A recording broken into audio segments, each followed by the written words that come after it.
원래는 오늘은 이제 복음의 우선성에 관한 것에 발제를 하는 것인데, 목사님들이 이렇게 많이 모이시다 보니까는 예배도 뜨겁고 또 기도도 뜨겁고, 그래서 이게 말씀과 함께 같이 가야 된다는 그런 좀 마음을 주셨습니다. 또 원래 안에 있는 내용도 그렇지만요. 그래서 오늘 본문 말씀은 고린도전서 2장 1절에서 5절까지의 말씀입니다. 이 말씀이 오늘 발제 또 안에 들어가 있기 때문에 본문 말씀을 읽지 않고 중간에 이렇게 보도록 하겠습니다. 존 스타트 목사님이 이제 살아계실 때 제 논문 때문에 인터뷰를 위해서 존 스타트 목사님을 저렇게 만난 적이 있습니다. 저 때는 제가 좀 젊었네요. 존 스타트 목사님과 3일 동안, 그때 이제 인디아나주의 테일러 대학에 런던으로 저를 초청을 하셨는데, 제가 아이가 낳고 교회를 개척해서 못 갔고요. 테일러 대학에 오셔서 찰스 시몬 강의를 하시는데, 그때 목사님께서 보자고 하시더라고요. 그래서 6시간을 운전해서 켄터키에서 이제 갔습니다. 그리고 여러 가지 이제 뭐 인터뷰도 하고 논문에 관한 이야기도 하고, 그리고 이런 질문을 드렸습니다. 목사님 이후에 앞으로 복음주의를 이끌어 나갈 수 있는 그러한 영향력 있는 분이 누굽니까?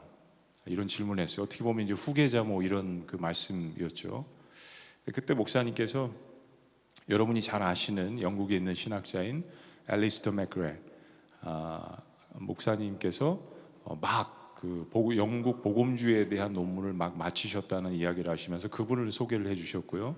또 한 분은 골든 커널에서 그 역사학자, 또 조직신학자, 또 선교에 관한 관심, 복음주의 운동에 관한 관심을 갖고 계시는 바로 데이비드 웰스 목사님을 소개를 해주셨습니다.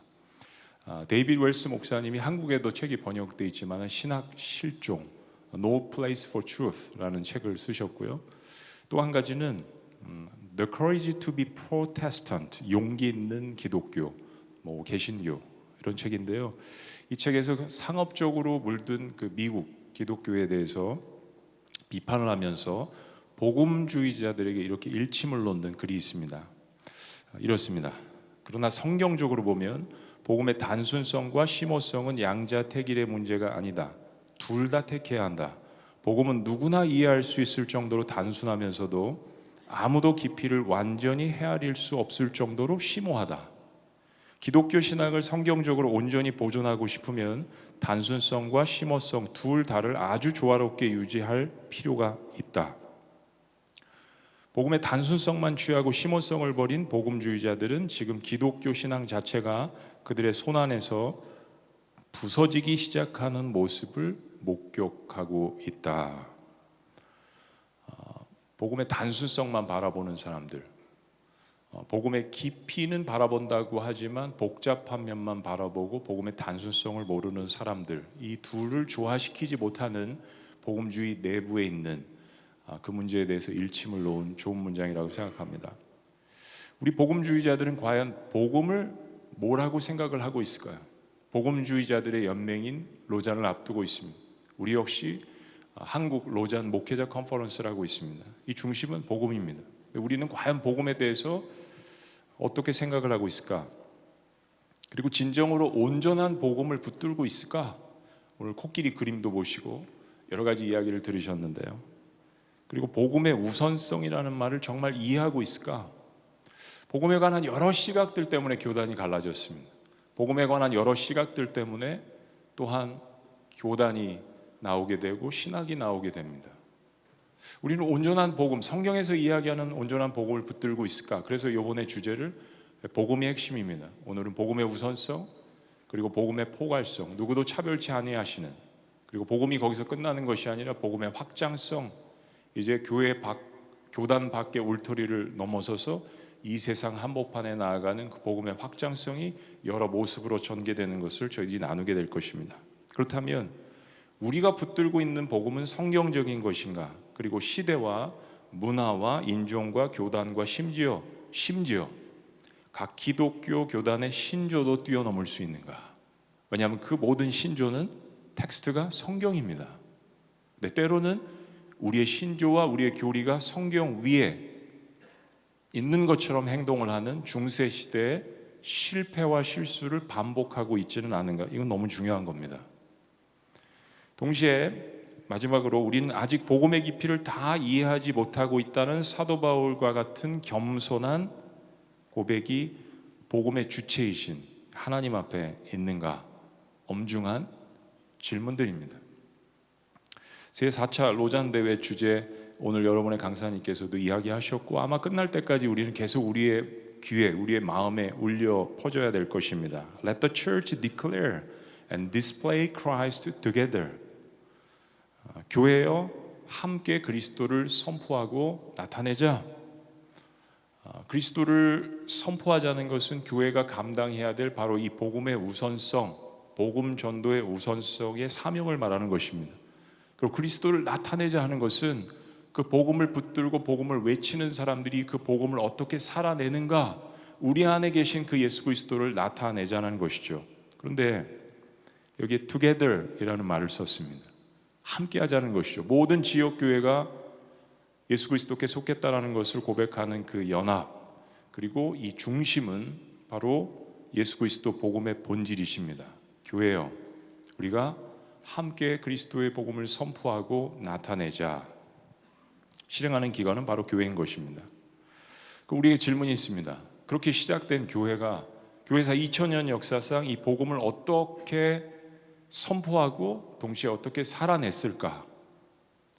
이게 이번 로잔의 또한 주제이면서 지난 50년 동안 로잔이 해왔던 일들을 포괄하는 그런 모든 것들을 담고 있다라고 생각할 수 있습니다. 이건 굉장히 거대한 주제이면서도 때로는 매우 단순할 만큼 쉽게 판단할 수 있는 부분이 있습니다. 만약에 저와 여러분들이 우리가 말하는 온전한 복음을 붙들고 있다면 그렇습니다.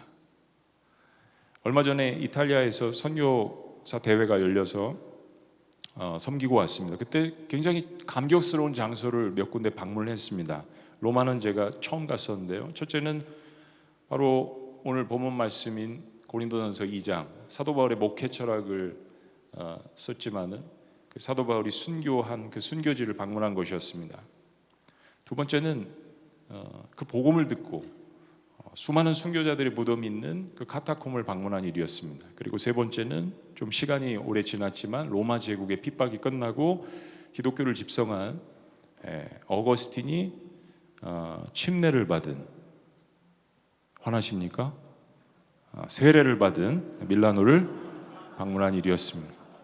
이걸 소개하는 장로교 목사님께, 거기 30년 사신 장로교 목사님께 어거스틴이 침례 받았습니까? 세례 받았습니까? 질문을 하면서 서로 웃은 적이 있습니다. 사도 바울부터 무명에 핍박받는 초대 그리스도인들, 그리고 그 핍박이 잠잠해진 시점에서 어거스틴까지 이 세 부류의 사람들이 지내온 적어도 350년의 이 시절 동안 그들은 같은 복음을 붙들었을까? 우리는 그 부분에 대해서 의심하지 않습니다.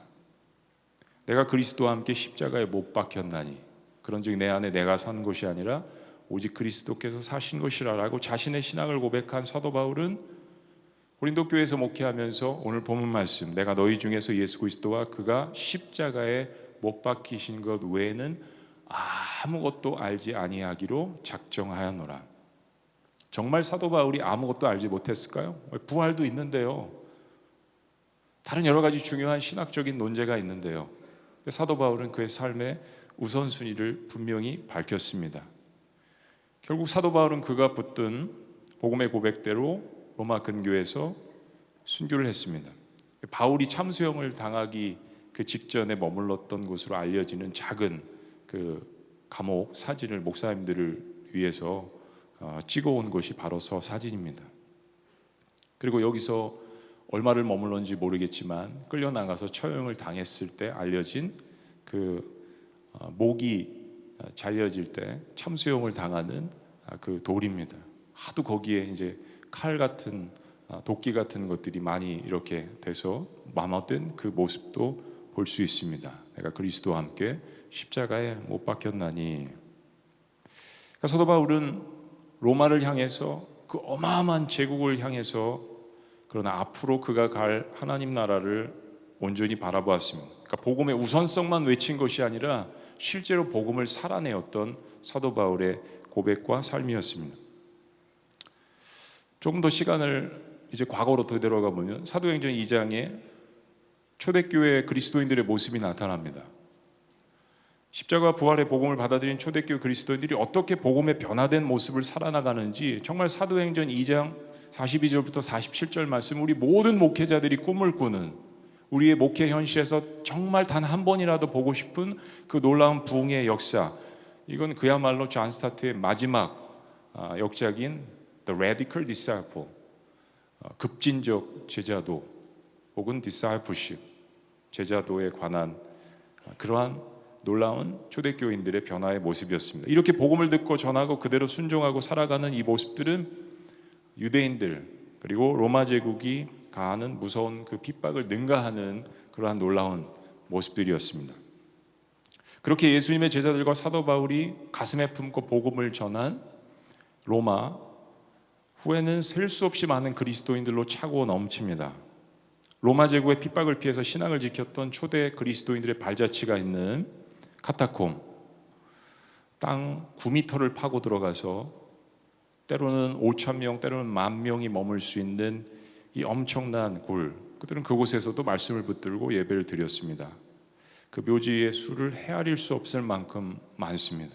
그곳에서 선교하시는 선교사님들이 이야기를 들어보니까 10만 명도 훨씬 넘는 묘지, 그리고 그들이 머물렀던 카타콤, 신앙의 순수성을 붙들기 위해서 그 순교자들이 붙들었던 것은 어떤 다른 것들이 아닌 사도 바울과 또 다른 제자들이 전한 예수 그리스도의 순전한 복음 때문이었다는 것은 명백한 사실입니다.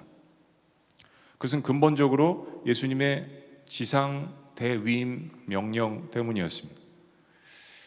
자, 주 4세기만 해도 그런 일이 일어났습니다. 지금의 알제리 아프리카 북쪽 지역에서 태어난 한때 이교도에 빠져 있었던 우리 목회자들이 가장 좋아하는 인물 가운데 하나인 어거스틴. 이 어거스틴은 한 사람의 설교를 듣고 기독교로 회심하게 됩니다. 바로 밀라노의 유명한 대주교인 암브로시우스, 영어로 암브로스. 당시 암브로시우스의 설교를 듣기 위해서 수많은 사람들이 모여들었는데 이 성경을 강의할 때 남녀노소 지위 신부를 막론하고 많은 사람들이 그가 전하는 복음을 듣고 회심을 했다라고 이야기합니다. 그 중에 한 명이 어거스틴이었습니다. 복음의 확실한 메시지를 듣고 어거스틴은 마니기와 그가 믿었던 모든 잡신들을 다 내려놓았습니다. 한 가지 중요한 게요, 제가 여기를 방문하면서 감동을 받았던 게, 당시 기독교가 변질되기 전에 이 암브로시우스가 설교했던 이 장소를 가보면 중세 화려한 성당들과는 로마에 있는 이탈리아 전역에 있는 성당들과는 완전히 다른 담백한 건물임을 알 수 있습니다. 성산들이 거의 없고 마리아 우상 숭배를 위한 동상도 없습니다. 딱 하나 찾았습니다. 구석에 4세기 교회 건물이 16세기 종교 개혁이 일어난 이후에 그 복음주의자들이 목회를 했던 교회 건물과 닮은 모습을 저희들이 발견했습니다. 단순했습니다. 암브로시우스가 어떻게 목회를 했고 어떻게 성경적으로 복음을 증거했는지 바로 그의 영향력을 받은 이 어거스틴의 삶을 보면 저희들이 알 수 있습니다. 어거스틴의 참회록을 보면 어거스틴이 정말 예수 그리스도를 만났구나라는 것을 누구도 부인할 수 없는 사실이었습니다. 철학은 플라톤 때문에 1000년 이상을 먹고 삽니다. 모든 철학자들은 1000년 동안 플라톤이 이야기한 것을 해석하고 또 그것의 주류와 부류를 이루었습니다. 그런데 기독교는 어거스틴이 이야기한 것들을 가지고 1000년 이상을 토론하고 논의하고 지금도 그가 이야기한 것들을 받아들이고 있습니다. 그런데 기독교 복음 전도의 필요성이 사라지는 시기가 왔습니다. 기독교가 로마의 국교가 되고 교회가 제도화되면서 서서히 복음 증거에 대한 열정이 사라지기 시작했습니다. 그건 결국 진정한 이 회심의 경험도 줄어들게 되는 거죠. 그러니까 시간이 지날수록 복음이 무엇인지조차 모르는 성도들에게 엘리트만 아는 라틴어로 예배를 집도하고 말씀 강해 대신 그 자리는 온갖 의식과 성상이 교회를 채우게 됐습니다. 마침내 마리아 우상숭배 사상도 극에 달하게 된 거죠. 성도들이 성경을 모르니까 당연히 기독교는 미신적으로 변화될 수밖에 없었습니다. 여러분, 중세시대에 르네상스가 막 발흥을 하면서 엄청난 많은 그림들, 그죠? 예술 작품들이 막 쏟아지지 않습니까? 그렇게 된 이유 중에 하나를 전문가들이 이야기하는데 사람들의 문맹률이 90%가 넘었기 때문이라고 이야기합니다. 박물관에 가서 뭐 요 정도밖에 사이즈가 안 되는데 그 박물관을 다 섭렵을 하려면 설명을 듣는 데만 거의 하루 종일 걸립니다. 그 그림을 다 설명을 하는 겁니다. 거기 누가 들어가 있고 어떤 역사가 있고 무슨 사건이 있었는지를 그 예술 작품을 통해서 성경과 역사를 설명하게 된 그 르네상스의 발흥의 그 이유들을 배경을 이야기하시는 전문가들의 이야기를 듣고 이건 복음을 알리기에는 너무나도 부족한 방식이었다라는 것을 깨닫습니다. 11세기 라틴어는 이미 사어가 되었습니다. 그런데 14세기에 로마 교황은 앞으로 성경은 어느 누구도 자국어로 번역할 수 없다라고 선언을 했습니다. 성경은 소수의 사제들의 전유물이 되었습니다. 그러니까 교회는 정말 그야말로 아사 직전인 것이죠. 근데 로마 카톨릭의 이 전횡의 염증을 느낀 사람들이 이런 상황 속에서도 꾸준히 성경을 사랑하고 또 그 성경이 제시한 복음을 다시 발견하고 초대교회 공동체답게 살려고 노력을 합니다. 실은 역사적인 16세기 종교개혁 이전에도 종교개혁과 같은 인물들이 있었습니다. 존 위클리프, 여러분 잘 아시는 얀 후스 프라이어, 제롬 혹은 히에로니모스, 샤브랄롤라, 피터 발도, 웨셀 간스포트, 윌리엄 틴데일, 그 외에도 셀 수 없는 수많은 종교개혁가 이전에 복음에 자신의 전 삶을 투자한 사람들이 있었습니다. 존 위클리프는 사람들에게 복음의 진리를 전하기 위해서 라틴어로 된 성서를 영어로 마침내 1392년에 완성을 하게 됩니다. 이 사건에 영향을 받은 윌리엄 틴데일이 그리스도와 히브리어 성경을 최초로 영어 성경으로 번역을 하게 됩니다. 사람들 손에 하나님의 말씀 안에 들어있는 예수 그리스도 복음을 증거하기 위한. 위클리프는 화채설에 반대했습니다. 교황에 대항했습니다. 그리고 위클리프는 지금의 체코, 보헤미아 종교개혁가인 얀 후스에게도 영향을 미쳤고 신앙을 굽히지 않은 얀 후스는 결국 화형을 당하지 않았습니까? 그러니까 16세기 이전에 이런 종교개혁가들은 사형이나 화형을 마다하지 않았습니다. 그들은 복음을 알았기 때문입니다. 내가 그리스도와 함께 십자가에 못 박혔나니. 사도 바울의 고백은 계속되는 거죠. 14세기 이전에 이미 이런 일들이 계속해서 전조를 보이고 있었습니다. 근데 이런 흐름은 우리가 잘 아는 종교개혁가의 선두주자인 존 칼뱅이나 마틴 루터, 쯔빙글리를 제외하고도 16세기 프랑스 남부로부터 시작해서 유럽 전역으로 퍼진 왈도파, 그리고 또 하나의 16세기 프랑스의 칼빈주의자들로 알려진 위그노 성도들, 그리고 18세기 보헤미아를 중심으로 한 모라비안 교도들, 그리고 종교개혁 급진파들까지, 뭐 거기에 아나베프티스도 들어가지만요, 그에는 차고도 넘칩니다. 그리고 독일의 경건주의 운동, 그리고 진덴돌프 백작과 함께 이룬 헤르누트 공동체, 그리고 모라비안의 영향을 받은 존 웨슬리, 조지 위트필드, 차고도 넘칩니다. 사랑하는 여러분, 그럼에도 불구하고 종교개혁 이후에 종교개혁가들은 로마 캐톨릭부터 신앙과 성경을 지킬 뿐만이 아니라 17세기에 일어난 계몽주의라는 엄청난 세속의 거물과도 싸워야 했습니다. 이성과 합리라는 잣대로 이제까지 중세 교회가 주도했던 모든 교회 가르침과 전통에 반기를 들게 된 것입니다. 실은 계몽주의가 자유를 외쳤는데 여러분, 이 자유가 무엇으로부터의 자유를 외쳤을까요? 이게 의도가 성경으로부터의 자유가 아니라 실은 타락한 교황청으로부터의 자유라는 말이 맞습니다. 왜냐하면 당시 사람들은 성경을 제대로 몰랐습니다. 성경에서 이야기하는 하나님, 예수님께서 세우신 교회, 신앙생활의 의미도 제대로 몰랐습니다. 기독교 신앙의 미신적인 요소들을 제거하자는 그런 외침은 맞지만 계몽주의와 합리주의의 외침은 실은 교회라는 명분 하에 사람들을 무지로 이끄는 로마 교황청에 대한, 기독교 핵심 권력 안에 있는 사람들에 대한, 조직에 대한 반기였습니다. 근데 어쨌든 결과적으로 계몽주의와 데카르트의 이 신철학이 사람들로 하여금 교회를 계속 떠나게 만들었습니다. 그리고 이어지는 산업혁명, 과학혁명, 서구사회의 세속화를 가속시켰습니다. 이게 이렇게 아이러니하게 역사적인 결과를 가져왔습니다. 그게 뭐냐면 중세가 교회 세속화 시대라면 16세기 이후는 세상의 세속화 시대라고 할 수 있습니다.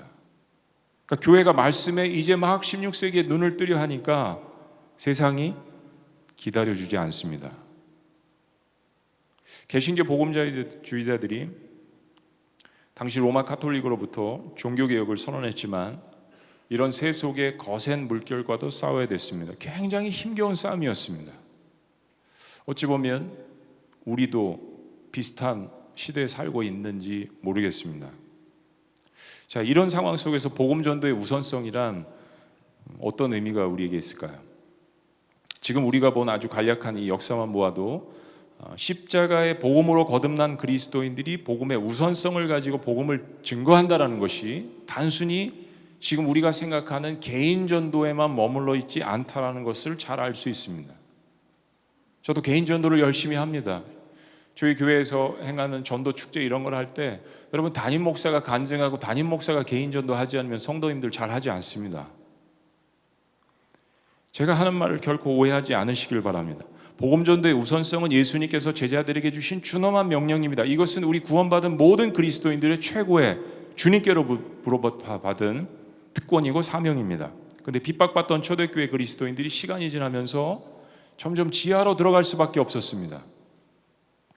드러내놓고 그리스도인이라고 말하기 어렵고 초대교회 문서들을 보면 그 공동체 안에 사람들을 쉽게 들어오게 하지 못했습니다.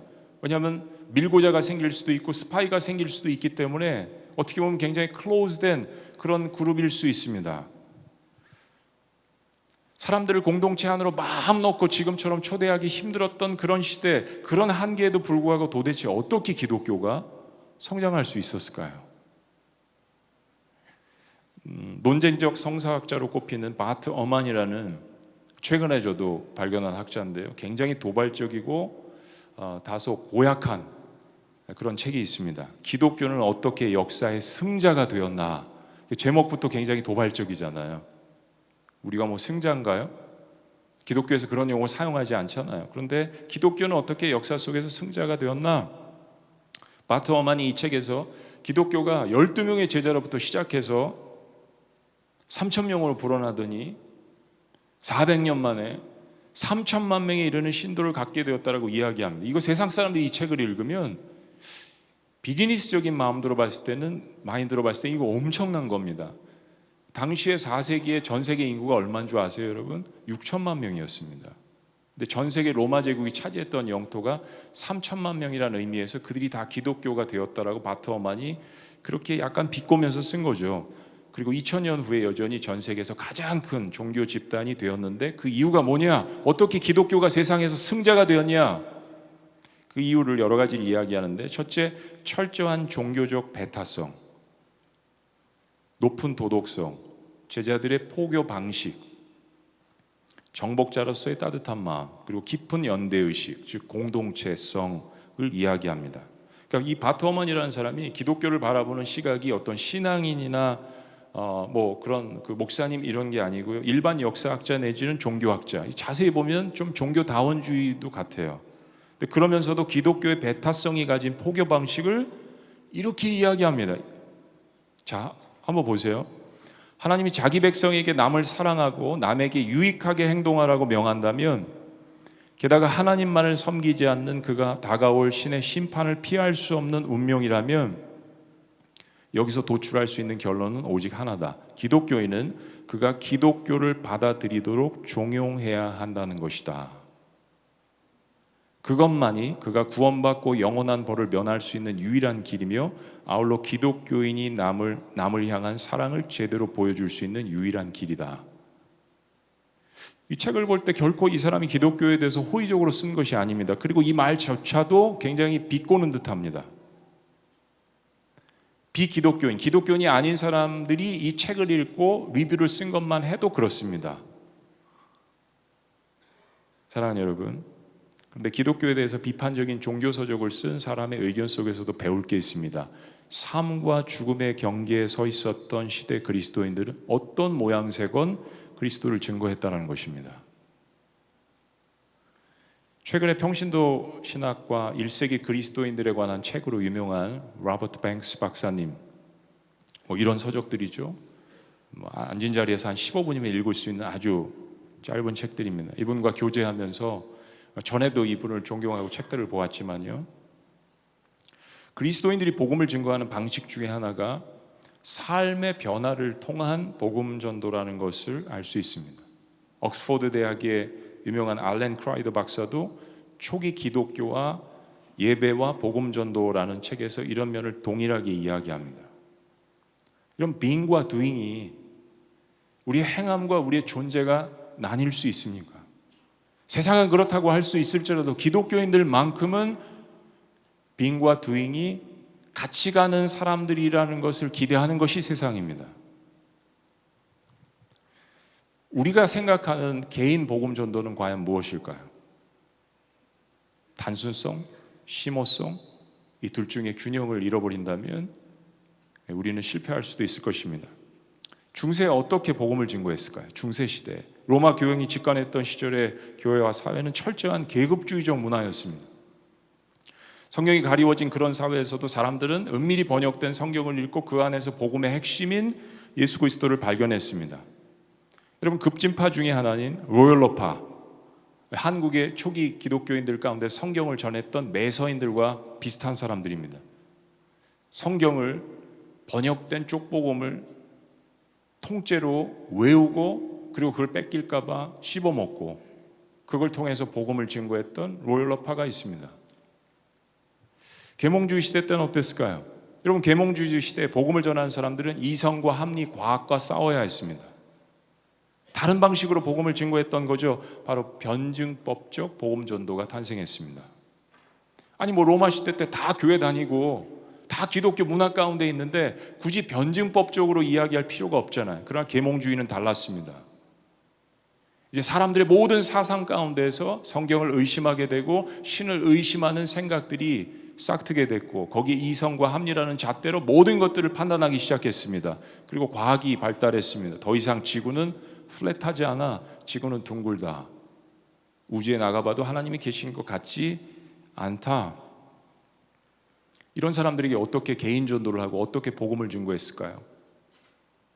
주일이면 런던 근교에 이 한 사람의 설교를 듣기 위해서 교통이 마비될 정도로 수만 명의 사람들이 모여들었습니다. 바로 우리 설교가들이 제일 좋아하는 사람 가운데 하나인 찰스 스펄전 침례교 목사님이십니다. 존 버니언 철로 역정 침례교시죠. 죄송합니다. 아까 장로교 이야기 많이 했으니까. 철로 역정 무슨 책입니까? 성경책 아니죠. 그런데 성경에 있었던 것을 사람들이 쉽게 이야기할 수 있도록 이 세상과 천국과 영생과 삶과 죽음과 죄와 이 문제를 사람들이 쉽게 이해할 수 있도록 실은 변증법적으로 성경을 풀어서 누구나 읽을 수 있도록 한 복음 전도였습니다. 20세기 최고의 변증가로 꼽히는 C.S. 루이스 책을 썼잖아요. 나니아 연대기. 왜 우리는 개인적인 복음 전도를 내가 생각하는 것만 생각하는 그것에 함몰되어서 교단이 갈라지고 신앙이 갈라지고 복음주의의 우선성이라는 말 자체가 성경에서 어떤 것을 의미하는지 빙과 두인 사이도 그 사이로 들어가려고 하는 우리의 편협한 그런 모습들, 데이비드 웰스만 이야기한 것이 아니라고 생각합니다. 마크 놀이라는 신학자도 이야기하고요. 그럼 오늘날 핍박받는 지역은 어떻게 복음을 증거하겠습니까? 오늘날 공산주의 치하에 이슬람 문화권에서 독재 정권에서 예수를 믿는 사람들은 과연 어떻게 그리스도를 증거하고 있을까요? 우리는 때로 내가 살고 있는 환경만 생각하면서 내가 생각하고 있는 경험과 전통을 통해서 다른 모든 것들을 판단하려고 하는 우를 범합니다. 그런데 훨씬 더 지구상에 살아나가는 수많은 기독교인들 가운데에서 더 많은 사람들은 핍박 가운데 있습니다.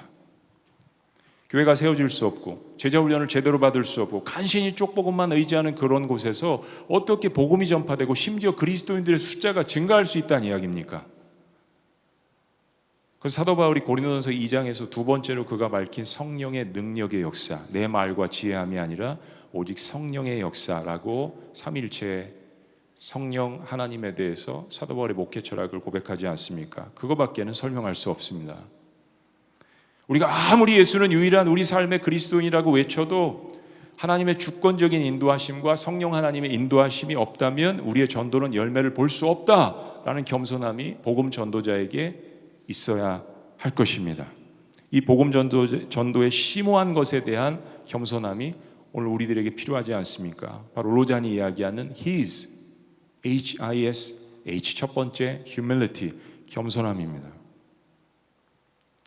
제가 PDF 그 자료 맨 뒤에 있는 그 부록에 복음주의의 정의에 대해서 또 로잔의 역사에 대해서 그동안 강의했던 것들을 좀 이렇게 이해하실 수 있도록 정리했습니다. 우리 로잔에 대해서 전문가 분들이 많이 있으시지만 그 뒤에 있는 것에 복음주의의 정의에 대해서 썼습니다.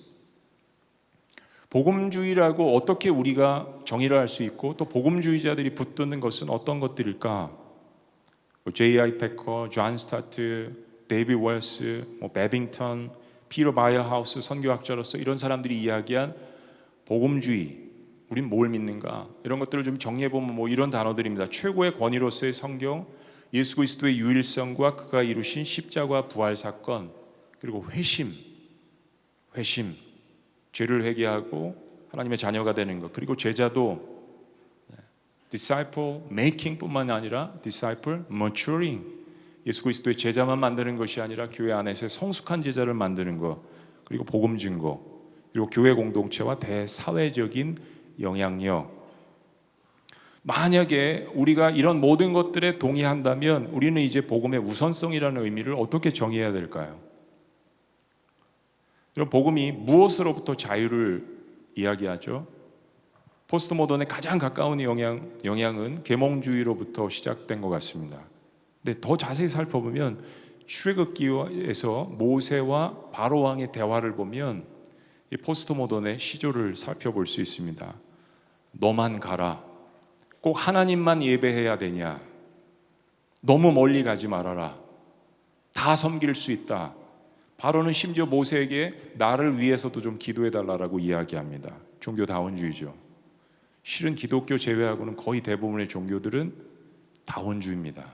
다신을 믿습니다. 팀 켈러가 포스트 모던 시대의 전도라는 강의에서 이야기했듯이 포스트 모던은 자유를 외칩니다. 그런데 포스트 모던의 핵심부에 들어가 보면 실은 이 자유는 신으로부터의 자유입니다. 간섭하지 말라는 것입니다. 신은 없다, 죽었다, 신으로부터의 자유. 포스트 모던 모든 사조들의 핵심 가운데 한복판에 들어가 있습니다. 인간이 곧 신입니다.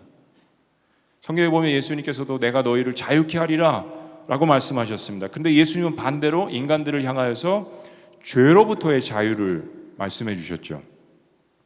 둘 다 자유를 외치지만 내용이 다릅니다. 복음주의라고 하는 정의도 우리가 방대하게 내리지만 정말 복음주의자라고 한다면 우리가 반드시 동의해야 되는 것은 복음 전도가 인간을 죄에서부터 자유케 해서 하나님의 자녀로 거듭나게 한다라는 성경적인 가르침입니다. 이거 동의하지 않으면 복음주의자라고 볼 수 없는 것이죠. 그리스도인이라고 볼 수도 없는 것이죠. 동시에 빼놓을 수 없는 가장 중요한 진리는 인간이 죄에서 그 자유를 얻을 수 있는 유일한 방법으로 하나님은 아들 예수님을 우리에게 제시하셨다는 점입니다. 그렇다면 구원에 있어서 예수 그리스도의 유일성은 너무나도 중요한 대목입니다. 타협할 수 없는 부분입니다. 그렇다면 포스트 모던의 한복판에서 자유를 찾아 헤매는 사람들에게 이 복음의 핵심인 예수 그리스도를 알려주는 소위 말하는 복음 전도는 어떤 의미가 있습니까? 특별히 복음주의자들에게 있어서 복음 전도는 어떤 위치에 있어야 합니까? 답은 이미 명백하게 주어져 있습니다. The Great Commission, 예수 그리스도의 지상 대위임 명령, 단순한 명령이 아니라 우리에게 청지기로서 주신, 그러므로 너희는 가서 모든 족속으로 제자를 삼아 아버지와 아들과 성령의 이름으로 세례 혹은 침례를 주고 내가 너희에게 분부한 모든 것을 가르쳐 지키게 하라. 오직 성령이 너희에게 임하시면 너희가 권능을 받고 예루살렘과 온 유다와 사마리아 땅끝까지 이르러 내 증인이 되리라. 사랑하는 여러분, 복음주의자라고 하면서 우리의 대장 되신 예수님의 마지막 명령에 거부할 사람이 있습니까? 마지막 논제는 이 복음 전도의 우선성과 사회적 책임에 관한 논쟁입니다. 우리 복음주의자들은 사회 복음이라는 말과 사회 참여라는 말을 확실하게 구분해야 합니다. 사회적 책임 혹은 사회적 참여, social involvement 혹은 social responsibility와 social gospel, 사회 복음이라는 말은 완전히 다른 말입니다. 1917년 월터 라우센부시가 사회 복음을 위한 신학이라는 책을 출간했습니다. A Theology for the Social Gospel. 여기서부터 나온 이야기죠. 19세기 후반부터 등장하기 시작한 이 사회 복음주의 운동의 신학적 기초를 세운 인물입니다. 이런 주장을 했습니다. 예수 그리스도와의 개인적인 관계를 중시하는 전통적인 복음에 대한 이해와는 달리 사회 구조적인 죄악을 제거하여 인간을 각종 억압과 착취로부터 해방시킴으로써 인간 사회를 하나님의 나라로 변화시키는 것이 예수님 가르침의 요지요, 복음의 핵심이라고 주장했습니다. 존 스타트 목사님이 가장 주의를 경계를 해야 될 것 두 가지를 이야기하신 것 중에 그 두 가지가 바로 플로리즘, 다원주의, 하나는 싱크로티즘, 혼합주의였습니다. 다원주의는 혼합주의고 혼합주의는 다원주의로 변화됩니다. 이런 흐름과 더불어서 종교 다원주의적 신학이 등장하게 됩니다. 1932년 하버드 대학에서 윌리엄 호킹이 선교의 재고, Rethinking Mission라는 이 연구 보고서를 통해서 중국의 유교도 그 나름대로, 힌두교는 힌두교대로, 일본의 신도는 신도대로, 이슬람은 이슬람교도 다 가치가 있기 때문에 더 이상 선교사를 파송할 수 없다라는 종교 다원주의적 주장을 펼쳤는데 이게 당시에 선교 현장과 파송교회들의 엄청난 파장을 가져왔습니다. 그럼에도 불구하고 19세기 말과 20세기 초에 유럽과 미국에서 개신교 교회들이 엄청난 부흥을 경험하게 됐죠. 바로 SBM, Student Volunteer Movement, 학생 선교 자원 운동이 일어났습니다. 이 선교 자원 운동을 통해서 무려 2만 명의 젊은 청년들이 전 세계로 복음을 증거하지 않았습니까? 그리고 18세기에 웨슬리와 위트필드를 중심으로 영국에서 그리고 미국에서 조나단 에드워드를 중심으로 또 찰스 피니를 중심으로 대각성 운동이 연이어서 일어났습니다. 존 모트가 원래 이야기한 건 아니고요. 폴 피어스라는 사람이 1880년대에 바로 The Evangelization of the World in this Generation, 이 세대 안에 우리가 전 세계를 복음화시키자. 그리고 존 모트는 이 구호를 받아서 1910년에 바로 스코틀랜드에서 에딘버러 세계 선교대회를 시작하게 됩니다. 에큐머니컬 운동의 시작이었죠. 그리고 급기야 1921년에 존 모트, 조셉 올드햄, 윌리엄 템플을 중심으로 국내 선교협의회를 만들었습니다. 그런데 1961년 국제선교협의회가 1948년 우리가 알고 있는 바로 세계교회협의회 WCC에 흡수가 되고, 그리고 WCC는 급진적 자유주의자들의 영향을 받아서 선교의 세속화, 선교의 인간화, 선교의 모라토리엄을 주장하면서 복음적 선교의 열정을 잃어버리게 되었습니다. 개인 전도가 사라지게 되고 선교의 열정이 사라지게 된 이유였죠. 이런 일련의 상황들 속에서 1968년 존 스타트 목사님이 제4차 세계교회협의회 CCC 웁살라 대회에 참여를 했습니다. 여러분, 이런 대목에서 존 스타트 목사님이 WCC에 참여를 했으니까 그는 종교 다원주의자다. 여러분, 제가 신학교 때 몰몬교를 공부하기 위해서 교수님과 함께 몰몬 성전을 방문했습니다. 그럼 제가 몰몬교입니까? 여러분, 이런 가짜 뉴스들이 참 요즘 시대에 우리를 참 괴롭힙니다.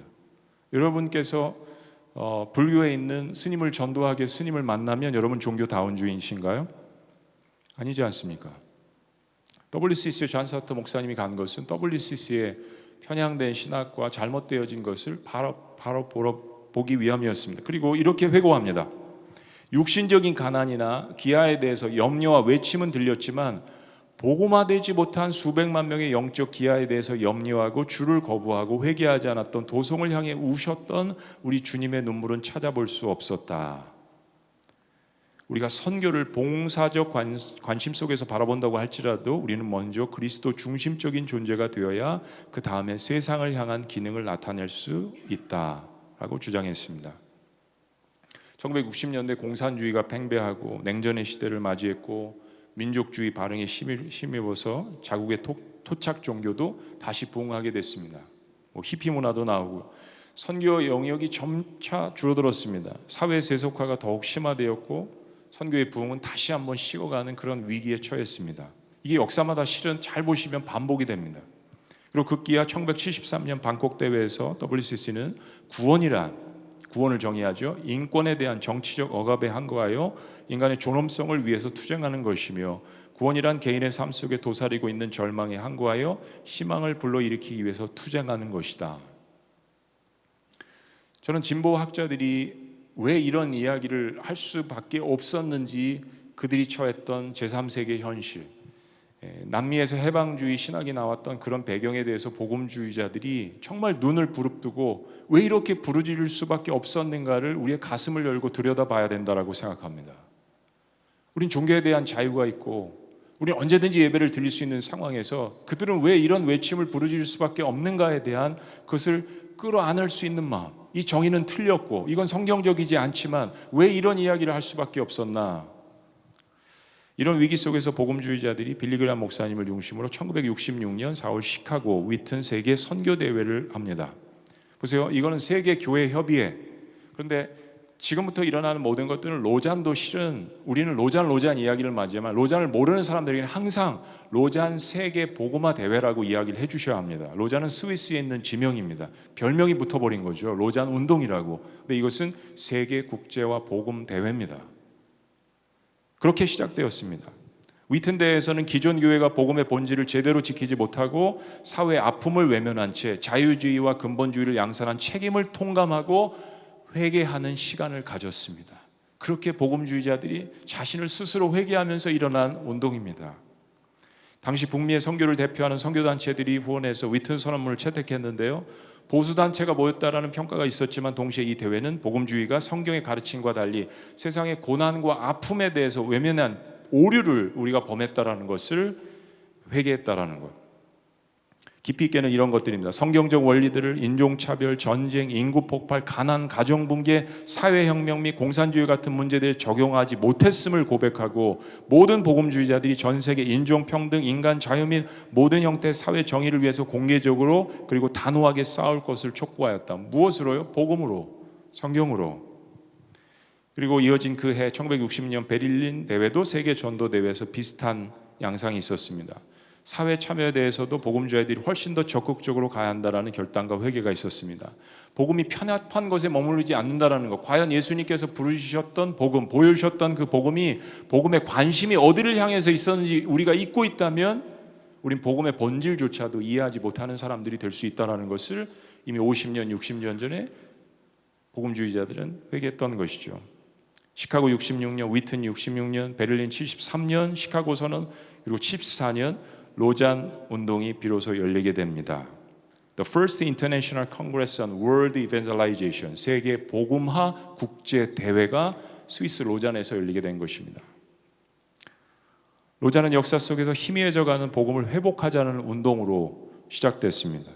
더불어 복음의 영역이 개인의 구원에만 머물러 있는 것이 아니라, 거기서부터 시작은 되지만 복음의 능력은 예수 그리스도의 복음으로 변화된 그리스도인들이, 제자들이 사회 곳곳에서 일하면서 사회를 변혁시킬 수 있는 그 지대한 영향력을 미친다는 점을 강조하게 된 것입니다.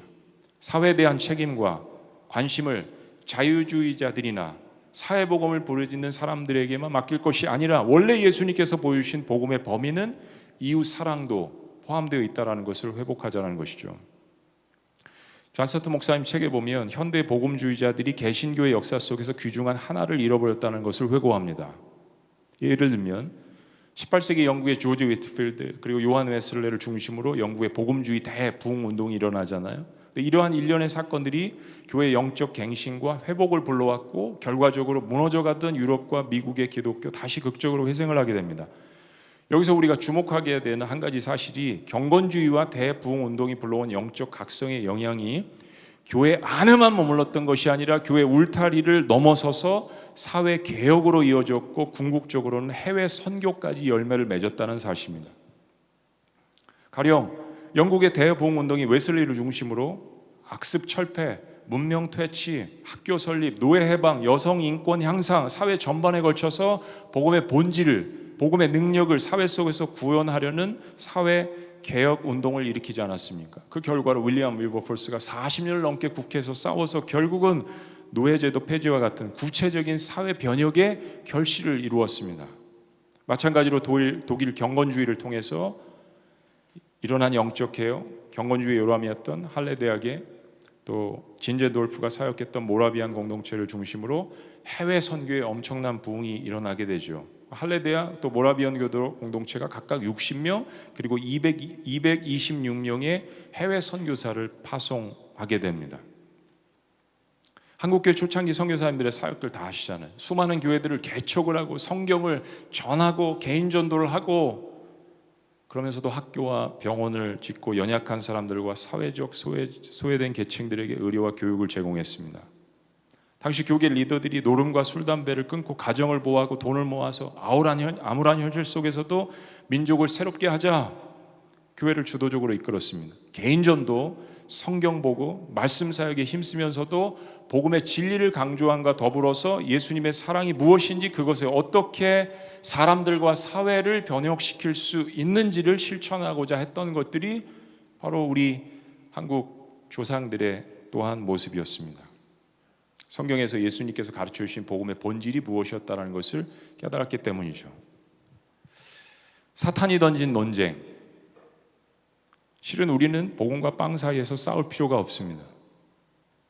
그 사탄이 그리스도인들을 이간질하려고 던진 화두라고 생각합니다. 대한민국도 1970년대 80년대 이 화두 가지고 얼마나 머리 터지게 싸웠습니까? 빵이냐 복음이냐. 사탄의 별명 중에 하나인 디아블로스, 사이에 폭탄을 던지다. 실은 우리 복음주의자들이 거기에 빠져든 것 아니겠습니까? 사랑하는 여러분, 어떻게 예수님께서 우리에게 맡겨주신 지상 대위임 명령, The Great Commission과 예수님께서 우리에게 명령하신 모든 계명 중에 첫 번째인 하나님을 사랑하고 네 이웃을 내 몸과 같이 사랑하라는 The Great Commandment가 갈라질 수 있겠습니까? 복음을 증거하되 내 이웃을 사랑하듯이, 내 몸을 사랑하듯이 그 사랑으로 이웃을 사랑하라는 예수님의 가르침이 어떻게 나뉠 수 있다는 이야기입니까? 그런데 이 복음이 이 두 사이에서 우선성을 갖는다는 의미는 예수님을 유일한 구세주로 믿고 경험을 해야 우리가 하는 사회 참여도 예수님의 온전한 사랑을 가지고 성경적으로 실천할 수 있다는 의미가 아니겠습니까? 사회 참여, 이웃 사랑이 중요하지 않다라고 이야기하는 것이 아니라 로잔 선언문은 이것이 선교적인 측면에서 함께 포함되어 있다라고 이야기하는 것입니다. 요한복음의 말씀을 인용해서 하나님께서 예수님을 이 땅에 보내셨듯이 예수님께서 제자들을 이 세상으로 파송하시는 포괄적인 선교의 의미를 우리가 보는 것입니다. 근데 다시 지상 대위임 명령으로 돌아가면 예수님께서 말씀하신 제자 삼으라는 의미, 내 증인이 되라는 의미는 너무나도 명백합니다. 그건 예수님의 사역 기간 동안 분명했고 초대교회가 세워진 이후에도 분명했습니다. 복음 전도의 우선성이 퇴색하기 시작한 것은 로마가 기독교를 인정하고 기독교가 로마 제국의 보호 아래 국교처럼 제도화되기 시작하면서부터였습니다.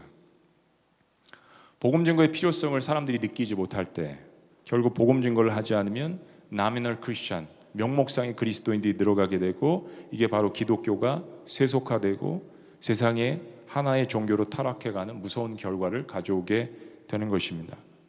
로잔 운동의 방향성에 대해서 염려가 있습니다. 아마 여러분들도 이렇게 저렇게 그런 소식을 들으실 수 있을 것입니다.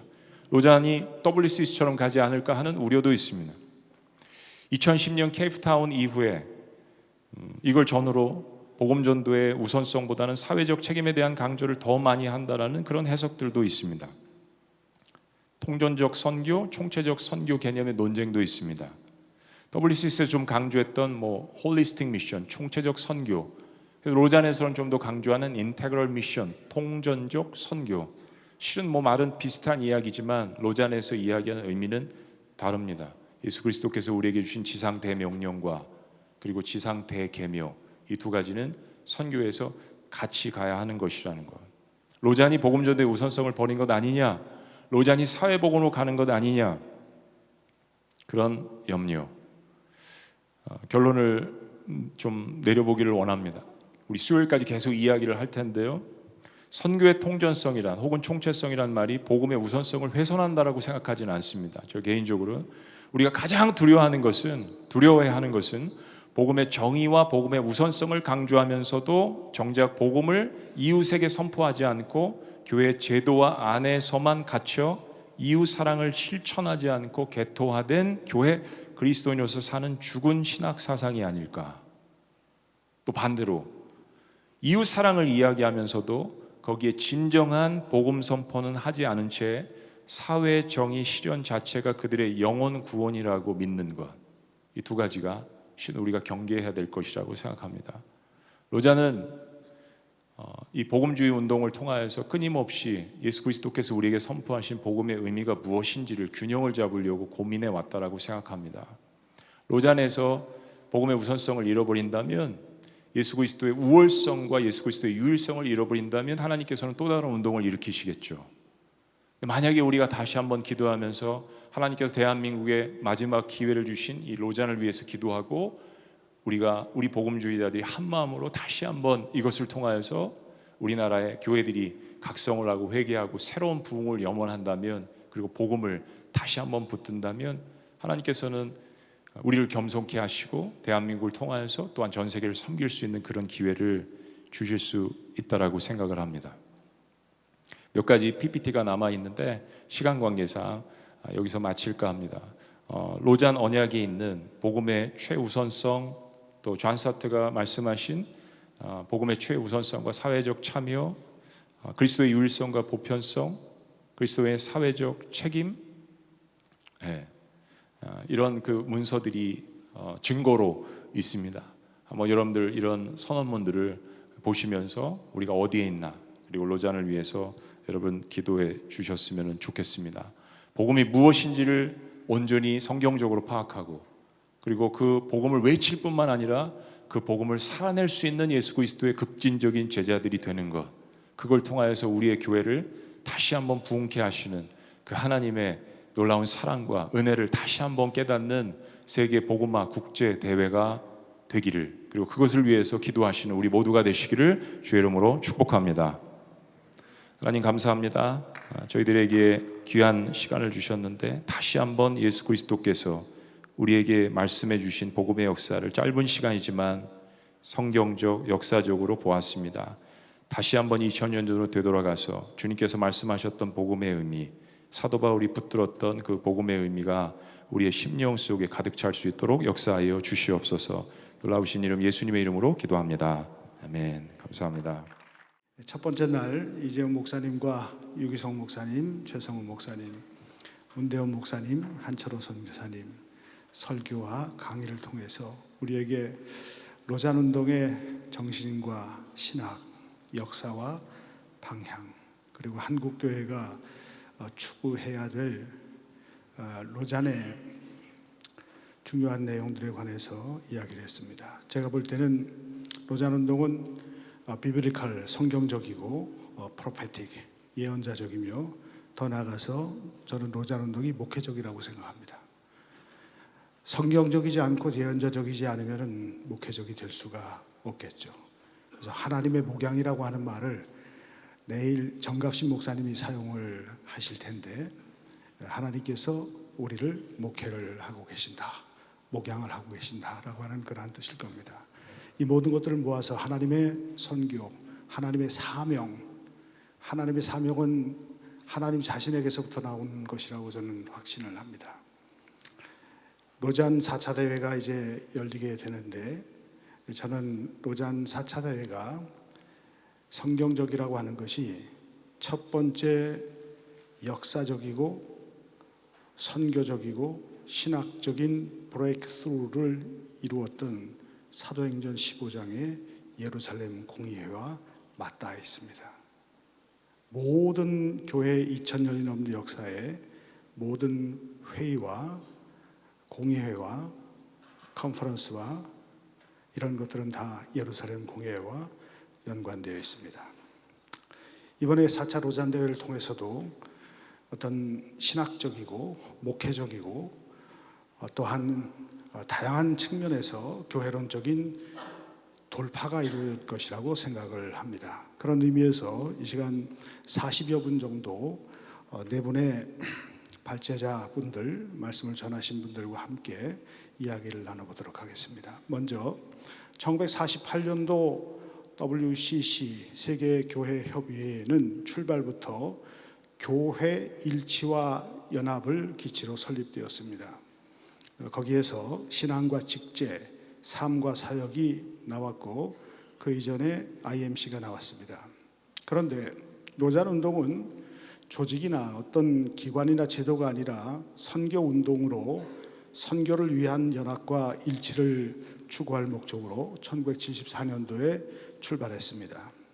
선교를 위한 일치와 연합을 위해 한국교회와 목회자들이 극복해야 할 장애물이나 장벽들은 무엇이라고 생각하십니까?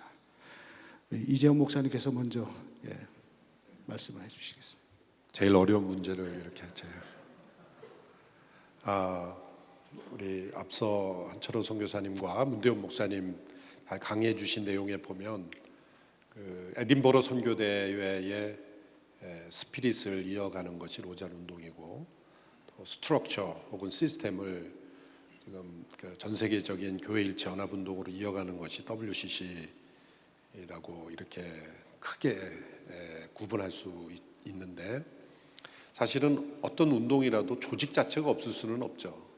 또 어떤 조직이라도 스피릿이 없을 수는 없죠. 그러나 무엇을 더 우선시하고 있는가, 또 더 중요하게 여기는 가치가 무엇인가, 그것에 따라서 그 일치 운동이 성격이 좌우된다고 생각을 합니다.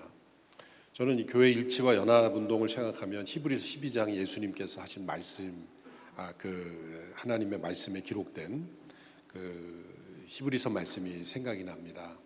모든 사람들과 더불어 거룩함과 화평함을 쫓으라. 이것이 없이는 아무도 주를 보지 못하리라. 이 거룩함과 화평함, 이 두 가지는 사실 양립되기 어려운 것입니다. 영어로 표현한 퓨리티와 유니티. 그러니까 교회 역사를 보면은 퓨리티를 추구하는 사람들은 언제나 분열이 자주 일어났고, 유니티를 추구하는 사람들은 퓨리티를 내버리고 말았죠.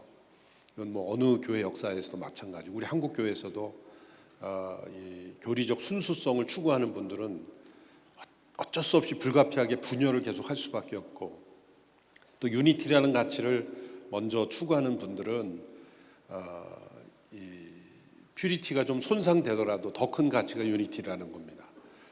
그래서 이 두 가지가, 퓨리티와 유니티가 어떻게 하나도 포기하지 않을 때 이것이 없이는 주님을 보지 못하리라. 이 두 가지를 함께 우리는 추구해야 되는 그 양면 두 마리 토끼를 잡아야만 된다는 겁니다. 뭐 예수님께서도 은혜와 진리가 충만하셨고, 또 하나님의 정의와 사랑이 하나가 된 십자가, 이 십자가 중심에서는 이 모든 것이 가능하다고 여기는데, 저는 우리가 WC 같은 그런 교단 대표의 그 교회 연합 운동이 잃어버리고 있는 그 스피릿, 복음적인 스피릿, 종교다원주의화되고 있는 그런 유니티는 착실하게 추구하고 있지만, 복음적 퓨리티 면에서 과연 우리가 따라갈 수 있는가 할 때는 상당히 많은 문제들이 선교 신학적으로 나타나고 있기 때문에, 어떻게 이것을 우리가 함께 추구할 수 있을까 라고 할 때, 저는 그 미어 크리스천리티를 쓴 C.S. 루이스가 서문에 자기가 그 BBC 연설이었죠. BBC 라디오 강연이었지만, 이 책에서 다루고자 하는 것은 각 교파의 어떤 세부적인 차이에 대해서는 절대 논하지 않겠다. 그것은 자기는 평신도고 그걸 나의 영역이 아니다. 그래서 집을 비유로 드는데, 이 대청마루, 이렇게 집 안에 들어가면 각 방이 있는데 그 마루는 다 공유하는 것이다. 그래서 나는 이 책에서 쓰고자 하는 것은 그 마루라고 말할 수 있는 이 복음에 대해서 말하고 싶다. 그러니까 기독교라고 하면 모든 교파를 초월해서 모두가 받아들일 수 있는 내용, 저는 그것이 결국 복음이라고 생각을 하는데, 그래서 이 복음을 과연 대청마루로 사용하고 있는가, 그리고 각 방에는 각 가족이 자기의 취향에 따라서 뭐 스티커도 붙이고 뭐 그림도 붙이고, 뭐 어떤 방은 지저분하고 어떤 방은 깨끗하고, 각자의 취향은 방은 다 다를 수 있지만 그 복음이라는 커먼 그라운드를 서로 인정하는 것, 그것이 중요하다고 생각하는데, 그래서 최성원 목사님 말씀하신 대로 과연 복음을 어떻게 정의하는가 라고 할 때, 엄밀하게 정말 성경에 나타난 그 복음적인 그 신앙 고백을 함께 할 수 있다면 우리는 함께 연대하고 또 선교를 위해서 함께 연합할 수 있어야 된다. 저는 그렇게 생각해서 오늘 한국 로잔에도 초교파적으로 다 함께 모였지만 역사적으로 보면 복음주의자들의 특징은 언제나 연합을 좋아한다는 거였습니다. 복음주의자들은 항상 연합하였습니다. 또 다른 교파나 다른 신학적 컬러가 있는 것을 오히려 환영하고 배우려고 했다는 것. 그래서 앞서 우리 옥하는 목사님이나 또 이동훈 목사님, 하영조 목사, 송정일 목사님 이런 분들이 심지어는 사실 옥하는 목사님께서도 조용기 목사님으로부터도 배워야 되겠다라는 그런 생각을 해서 설교 초청도 했고 그 당시 합동 측에서는 순복음교회 목사님과 설교한다는 것이 엄청난 센세이셔널한 일이고 그러나 오순절 신학에서도 우리가 배워야 될 게 있다면 배워야 된다. 그리고 침례교회에게서 배워야 될 건 배워야 된다. 그래서 우리 온누리교회 한 목사님 계실 때는 침례탕이 있었습니다. 침례탕이 마당에. 그래서 침례교 목사는 다 침례를 줘라. 아멘. 근데 침례교회 그 노하우가 없어서 침례탕이 그냥 망가지고 막 터져가지고 우리의 능력으로는 이거는 관리가 안 된다 그래서 없어졌지만 어쨌든 침례가 더 여러 면에서 어떤 의식적으로 좋은 영적 의미가 있다. 그런 그래서 저희도 엠미션이나 이런 데는 다 침례 주거든요. 바닷가에 가서 안산에 가서 그러니까 장로교지만 침례 제도를 우리가 수용할 수 있는 그러한 넓은 마음.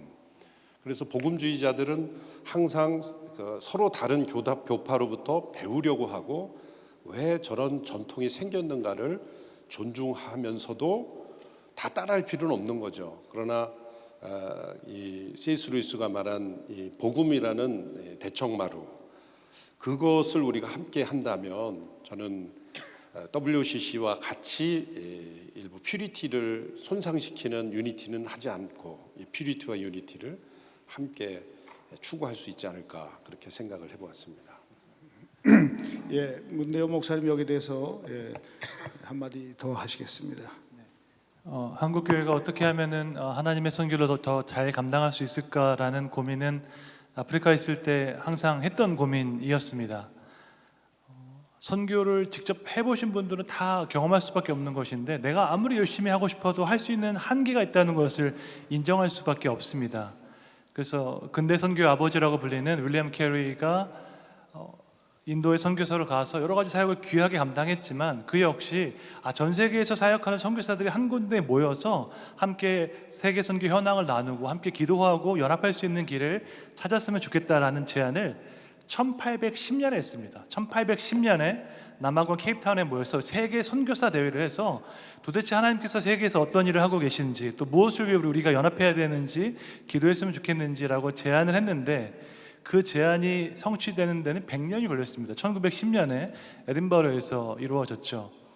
에딘버러 선교대회는 여러 가지 역사적인 의미가 있는데 아주 귀한 선교대회였지만 그 당시에 서양 중심의 서구인들이 서양인들이 전 세계를 복음화할 수 있다는 매우 긍정적이고 또한 매우 영웅주의적인 생각을 가지고 있었습니다. 그래서 에딘버러 대회에 모였던 선교사들은 선교를 생각할 때 From the West to the Rest 선교는 서양에서 비서양, 비서구권으로 가는 것이 선교다라고 생각을 했는데 2010년, 100년 이후에 케이프타운 대회 때는 선교는 From everywhere to everywhere 전 세계 모든 곳에서 모든 곳으로 가는 것이 선교이다라고 주창하게 되었습니다.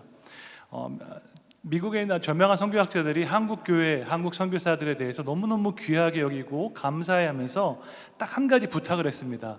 한국 교회가 지금 하고 있는 것보다 더 귀하게 선교를 할 수 있는 방법이 있는데 이 말을 할 수 있으면 된다라고 얘기했거든요. 딱 세 단어입니다. 영어로 We need you라는 단어입니다.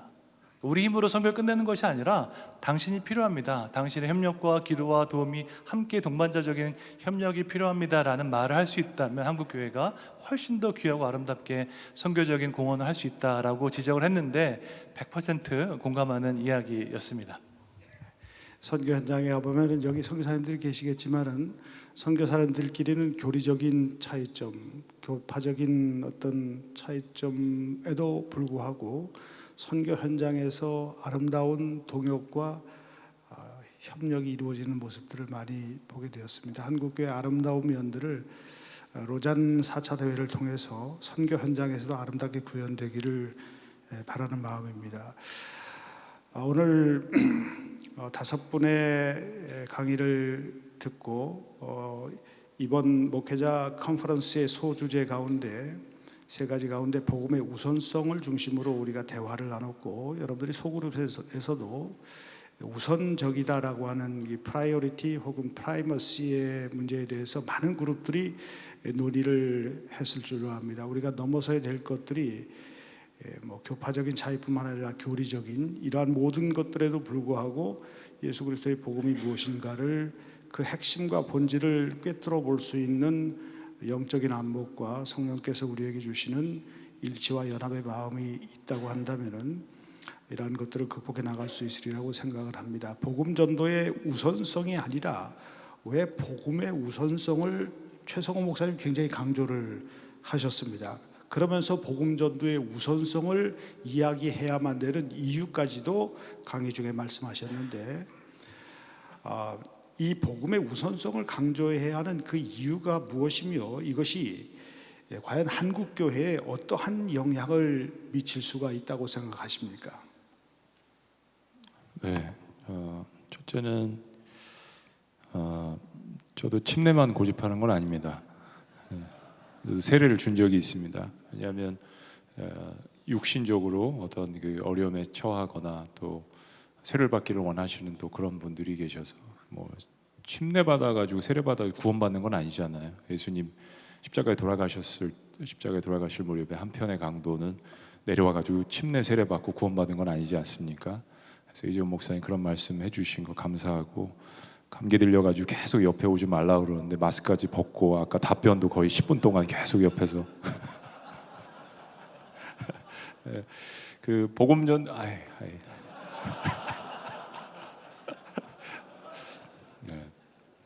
저를 또 편협한 사람으로 이렇게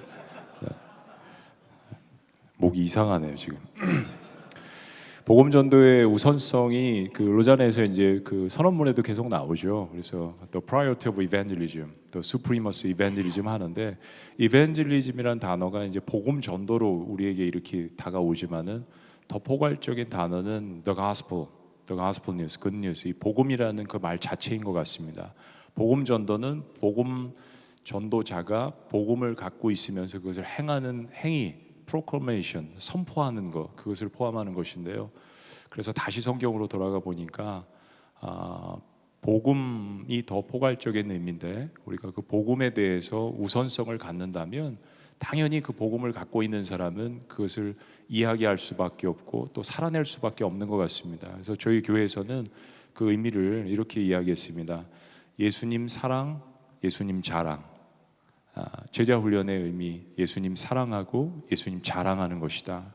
예수님 사랑하면 그 복음이 그 사람 안에 있으면 자랑할 수밖에 없는 거잖아요.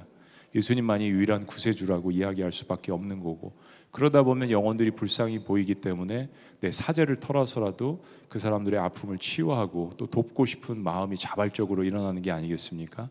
그래서 아까 말씀드렸지만 이런 것들이 종교개혁 이후에는 자연스럽게 있었는데, 아까 말씀드린 것처럼 암브로시우스도 그 사회개혁과 구제에 대해서 굉장히 강조를 많이 하고 자연스럽게 했다고 합니다. 근데 어느 순간 이것이 두 개로 나누어진 이것은 사탄이 갖고 있는 기가 막힌 전략이라고 생각합니다. 그래서 복음 전도의 우선성도 맞지만 더 포괄적인 의미는 복음의 우선성, 그리고 차별화이 아니시는 복음의 포괄성, 그리고 복음이 계속해서 익스텐션되는 복음의 이 저변 확대, 이 팽창성, 이것에 대해서 초점을 맞추는 의미에서 복음이란 단어를 넣어서 다 그렇게 이번 그 주제를 잡았습니다. 최영근 교수님 굉장히 날카로우신 것 같아요. 실은 처음에는 실수로 복음 전도의 우선성인데 복음이라고 이렇게 놓다가 이게 하나님의 뜻인가 보다, 그렇게 되었던 것입니다. 예, 귀한 답변 감사드립니다. 우리가 보통 선교적으로 목회적으로 생각할 때 복음 전도, 한국교회가 생각했던 전도는 무엇이었을까? 전도라고도 얘기하면 복음 전도라고 얘기하는데 제가 선호하는 것은 복음 전도입니다. 왜 복음을 넣느냐? 복음이 궁극적이기 때문에, 그래서 크리스토퍼 라이트가 예수 그리스도의 십자가는 하나님의 선교에 불가피한 대가다라고 하는 유명한 이야기를 했거든요.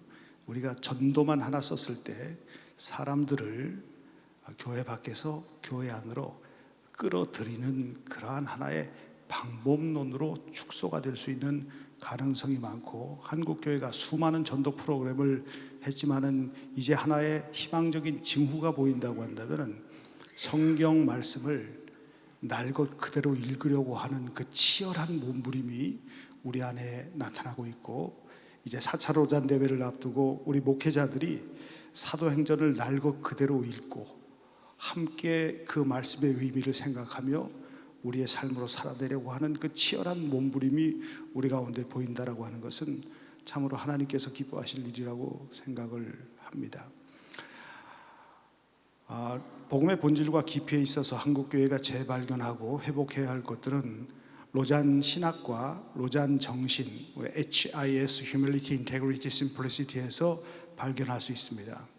또한 제4차 로잔 대회를 통해 한국교회가 회복되고 갱신되며 개혁되어야 할 부분들이 있다고 한다면 그 핵심은 무엇이라고 생각하십니까? 특별히 유기성 목사님은 강의 중에 한국교회 역사 가운데 개혁과 갱신을 경험한 적이 거의 없다라고 말씀을 하셨습니다. 부흥과 성장, 전 세계 교회가 부러워할 만한 부흥과 성장을 경험한 한국교회가 고난과 박해의 시기에 사회와 문화에 지대한 영향을 미친 사실을 이제는 우리가 망각한 것이 아닌가라고 하는 그러한 생각을 갖게 됩니다. 유기성 목사님께서 이 부분에 대해서 말씀해 주시죠. 네, 우리 한국 교회가 갱신되어져야 될 것도 로잔에서 우리가 반드시 배워야 할 것의 가장 중요한 핵심은 사실 우리가 놓치고 있었던 가장 중요한 것이 예수 그리스도 그분이 우리의 주인 되심에 대한 것이라고 생각이 듭니다. 아까 전도와 복음 전도와 복음의 차이에 대한 말씀을 잠깐 하시면서 최성원 목사님이 예수님을 사랑하고 그래서 예수님을 자랑하게 되는 것이 전도라고 하셨는데 정말 너무나 정확한 예라고 생각이 듭니다.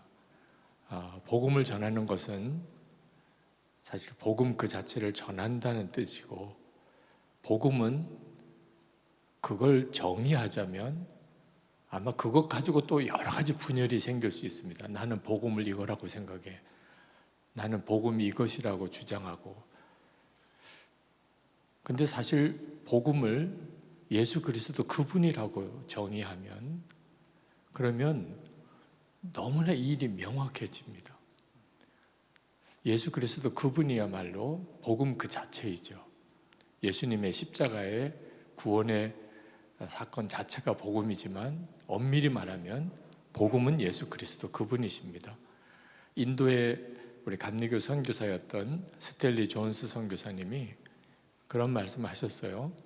우리가 교회 안에서 어떤 일로 이렇게 연합하려면 그 무엇으로 연합하지 말고 그 누구로 연합을 해야 한다. 그 무엇으로 연합을 하려고 하면 그거에 아무리 고상하고 귀중한 일이라도 반드시 분열을 가져오게 된다. 예를 들면 선교도 선교에 대한 해석과 견해가 엄청나게 다르잖아요. 전도도 마찬가지고요. 근데 한 인격이신 예수 그리스도로 연합하게 되면 그러면 서로 다른 것은 굉장한 다양성을 말해주는 것이고, 그리고 얼마든지 하나 될 수 있는 가능성을 갖게 되는 겁니다. 한국 교회가 가장 소홀하게 생각하는 것은 우리가 가지고 있는 성경의 여러 가지 진리, 또 신학적인 내용에 대한 열정과 그리고 그것에 대한 굉장한 충성심이 있지만 의외로 한 인격이신 예수 그리스도가 자기 안에 계시고 그분이 나의 생명이고 왕이시라고, 그 점은 우리 모두가 다 동일한 것입니다. 예수님은 나의 생명이실 뿐만 아니고 내 앞에 있는 저분의 생명이시고, 예수님은 나의 왕이시고 저의 왕이시고, 우리가 이 점에 대해서 명확해지게 되면 그러면 여러 가지 입장의 차이 가운데서도 우리는 아름다운 연합을 이룰 수가 있습니다. 저는 로잔 운동을 최근에 함께하고 같이 섬기면서 이 로잔 컨퍼런스가 가지고 있는 이 분위기, 겸손과 정직과 그리고 단순성이라고 하는 것이 그대로 예수 그리스도 그분의 성품에서부터 다 나온 것입니다. 예수님과의 연합함으로 인한 자연적인 열매인 거죠. 한국교회가 로잔 운동의 모델이 되었으면 좋겠다. 저는 하나님이 그런 계획을 가지고 이 로잔 대회를 한국에서 열게 하신 것 같아요. 전 세계 어느 나라를 보아도 로잔 운동으로 그 나라의 교회가 하나가 될 수 있는 그런 가능성, 가장 가능성이 많은 곳이 한국 같아요. 비교적 그렇게 큰 규모의 나라도 아닌데다가 또 기독교 복음에 대한 열정도 있고, 눈만 열어주면, 그러면 한국 교회는 로잔 운동의 진짜 모델이 되는 교회를 이룰 수 있을 거라고 생각합니다. 오늘 첫째 날 컨퍼런스를 하면서 여러분들의 마음에 크고 작은 여러 감동들과 도전이 일어나고 있다면 한국교회 목회자들이 다 그럴 수 있는 가능성이 있는 것이잖아요. 저는 이 로잔 대회를 계기로 한국교회가 반드시 정말 영적으로 새로워질 수 있는 하나님의 놀라운 역사를 경험하게 될 것이라고 기대합니다. 네, 감사드립니다. 로잔 운동 50년 역사 가운데 가장 논쟁적인 이슈가 다시 언급하지만은 복음 전도와 사회적 책임 간의 우선순위 논쟁입니다. 50년 전과 같이 이제 4차 로잔 대회를 앞둔 이 시점에서 한국 교회 안에 이와 유사한 논쟁이 또다시 벌어지고 있습니다. 최성원 목사님은 방금 말씀하셨지만은 복음의 최우선성, 수프리머시라고 하는 표현을 하고, 저는 이것을 finality of Christ라고 하는 표현을 쓰기도 합니다.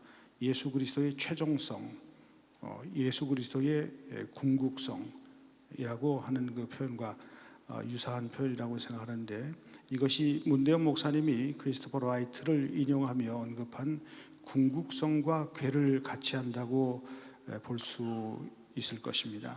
한국 교회의 목회와 선교 그리고 신학의 어떤 요소들이 이러한 이분법적인 양극화를 초래하고 극심한 논쟁을 낳았다고 생각하십니까? 현재 세계 기독교, 글로벌 기독교라는 선교학적, 신학적 화두가 목회와 선교에 큰 영향을 미치고 있습니다. 남반구에서 일어나는, 글로벌 사우스에서 일어나는 비서구 선교 운동의 확산을 위해 이러한 이분법적이고 양극화된 관점을 한국 교회가 극복해 나가는 모습을 세계 교회 안에 특별히 부상하고 있는 아프리카와 남미와 아시아의 교회들에게 겸손하게 삶의 모습으로 보여줄 필요가 있다고 생각을 합니다. 우리 문대호 목사님 말씀해 주시죠. 최성훈 목사님께서 언급하신 신학자 중에 데이비드 웰스 언급하셨는데, 제가 고등코너에서 공부할 때 수업을 한 과목 들었었습니다.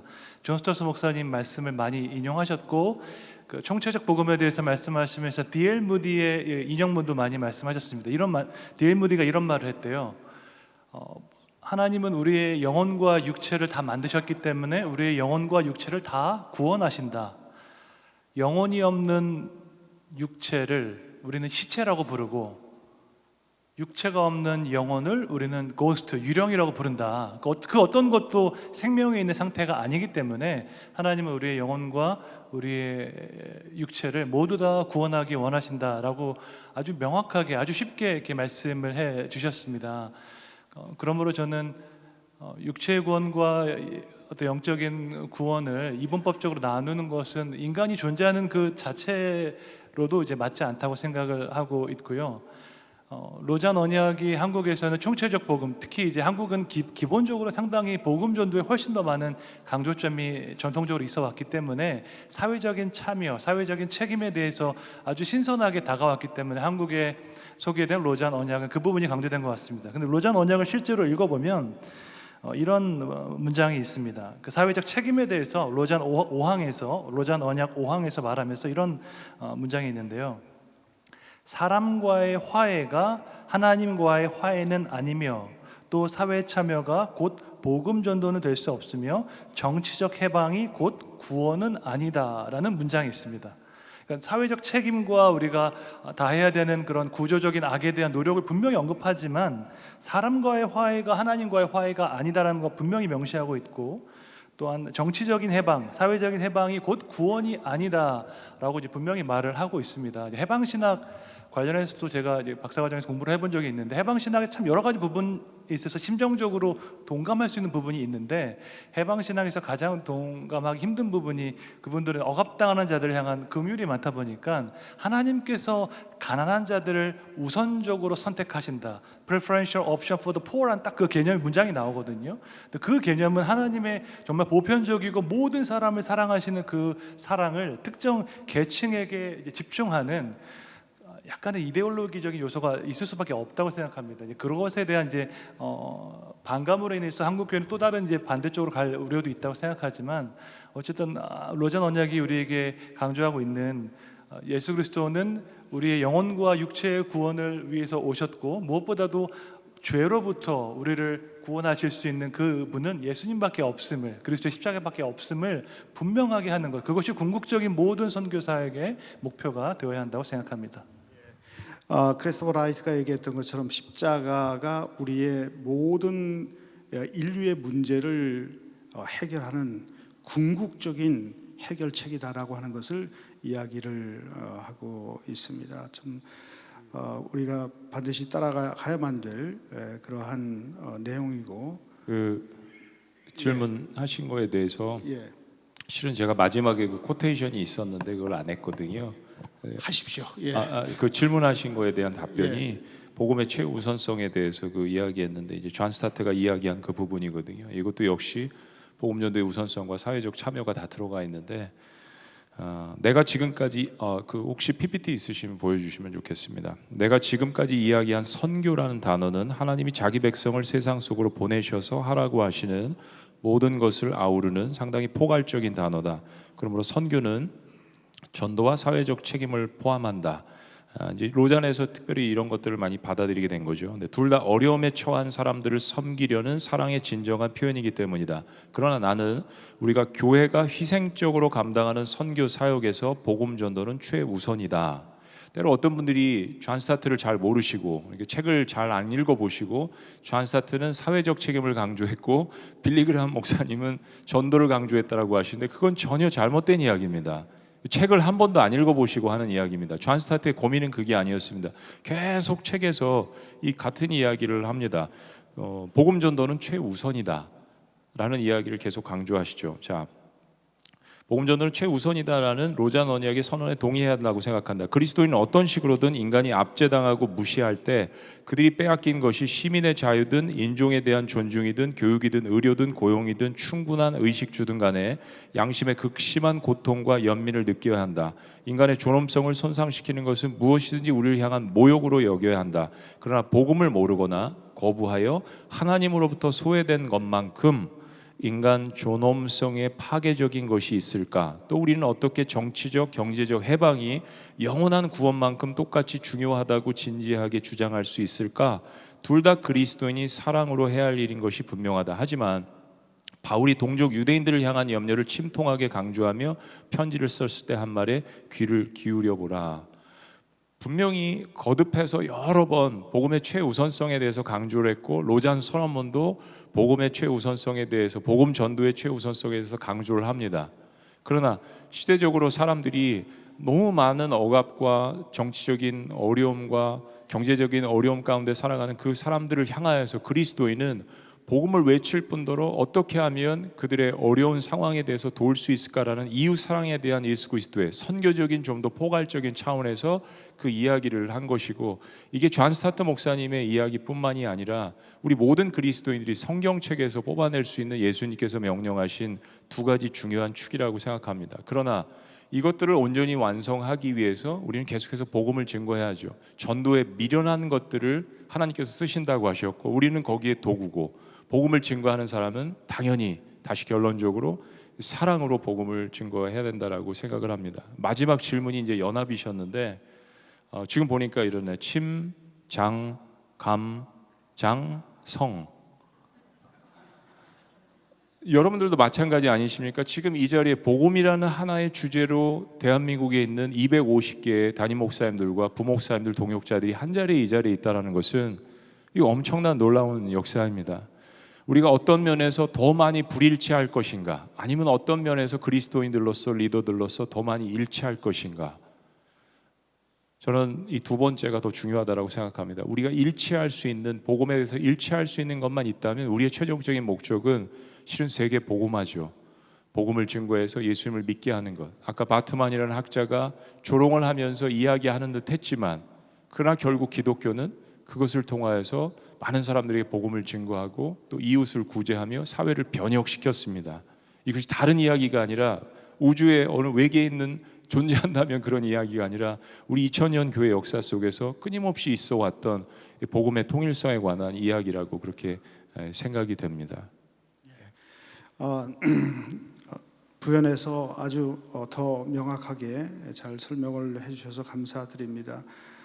크리스토퍼 라이트, 존 스타트가 함께 쓴 선교와 전도와 구원과 회심 등의 이슈들에 관해서 함께 글을 실었는데, 선교란 무엇인가 라고 하는 책에 잘 나와 있고, 저도 학생들에게 이 책을 교재로 가르치면서 이 전도와 복음 전도와 구원과 또 회심과 이런 부분에 관해서 더 많은 깨달음을 얻게 되었습니다. 이제 한 2분 정도 남아 있는데 하나의 질문을 가지고 간단하게만 답해 주시기 바랍니다. 제4차 로잔대 한국준비위원회 준비연한 가운데 네트워크위원회에서 중보기도 운동과 사도행전 공동설교 및 프로페자회가 진행되고 있습니다. 복음의 유일성과 복음의 급진성이 이러한 기도와 말씀 운동을 통해서 확산되고 있습니다. 굉장히 목회적인 차원입니다. 이런 운동들은 복음의 우선성이 포괄성과 확장성을 담보할 때만 가능하다고 생각을 합니다. 제4차 로잔대회 이후에 한국교회의 목회적인 패러다임의 변화뿐만 아니라 한국교회가 가장 힘들어하고 있는 신학 교육의 패러다임의 변화에 대한 기대와 전망에 대해서 이재현 목사님 돌아가시면서 간단하게 한 말씀 해주시기 바랍니다. 네, 저는 이렇게 복음 전도와 사회적 책임의 이제 분리가 늘 이제 사단의 전략이라는 최 목사님 말씀에 공감하면서 요즘에는 진리도 이렇게 퍼블릭 트루스, 프라이빗 트루스 이렇게 진리도 반토막이 내서 퍼블릭 월드에서의 진리가 있고 개인적인 영역에서의 진리가 다르게, 이것도 거짓말인 것처럼 사단은 끊임없이 이렇게 분리를 시키는데, 그 중에 하나가 더 근원적으로 교회론적으로 교회와 선교단체의 분리라고 생각을 합니다. 그것은 어떤 면에서는 많은 지역교회 목회자들이 선교는 선교단체가 하는 것이고 교회는 목회하는 것이다, 이것이 저는 사단에게 속는 것이라고 생각을 하고, 롤랜드 알렌이라는 선교학 1930년대 쓴 글에서 이미 이 선교단체의 출현은 마치 이혼 제도를 허용하신 것과 같다. 그래서 인간의 완악함으로 인해서 일시적으로 허용한 것이지 그게 바람직한 것은 아니다. 그렇다고 선교단체가 없어야 된다는 게 아니라 하나님의 계획은 교회 자체가 미션 에이전시인데, 교회가 선교하지 않기 때문에 선교단체가 패러처치가 나온 것이라는 것. 그러므로 이 교회와 선교단체가 분리될수록 저는 이 복음전도와 사회적 책임 논란은 더 심화될 거라고 생각해요. 그런데 교회와 선교가 하나로 융합되는 측면으로 가면 저는 반드시 여기에는 논쟁은 없어진다고 봅니다. 왜냐하면 실제 교회가 한 지역 누군가를 선교하고 복음 전하려고 할 때는 뗄 수 없는 그 상황이 너무나 많이 발생하기 때문에 이 논쟁 자체가 저는 불필요한 것이 되어야 된다. 그러려면 이 교회와 선교단체의 이 갭, 이것이 분리되어서 마치 교회는 선교단체에 선교를 아웃소싱 주는 것으로 여기는 이 패러다임이, 저는 이제 결론적으로 4차 로잔 대회를 통해 기대하는 바가 무엇인가. 일종의 로잔 운동은 어떤 선교 플랫폼을 우리에게 제공하는 것인데, 이 로잔 운동이라는 선교 플랫폼을 통해서 각 교회가 교회 선교의 주역은 교회 자신이 되어야 한다라는 인식을 되찾고 교회들이 연합해서 함께 선교하려고 할 때 저는 이 모든 신학적인 논쟁도 끝나지 않을까, 그리고 교회는 또 다시 부흥을 경험하지 않을까, 그런 기대를 해봅니다. 준비위원장이신 유기성 목사님. 예. 기도와 또 설교가 이 로잔 준비하는 과정에서 한국 교회를 위해 기도하면서 하나님이 강력하게 연합기도 운동과 공동 설교 프로젝트가 진행되게 하셨는데, 저는 개인적으로는 이건 엄청난 일이라고 생각합니다. 왜냐하면 기도는 이렇게 함께 연합하여서 기도하겠다고 하는 욕구가 생기는 일이 쉽지는 않습니다. 그냥 혼자 개인적으로 깊은 기도 속에 들어가는 사람, 그리고 교회에서 그냥 목사님이 우리 교회 교인들이 함께 기도하는 그런 차원, 그렇게만 그냥 열심히 하는 거죠.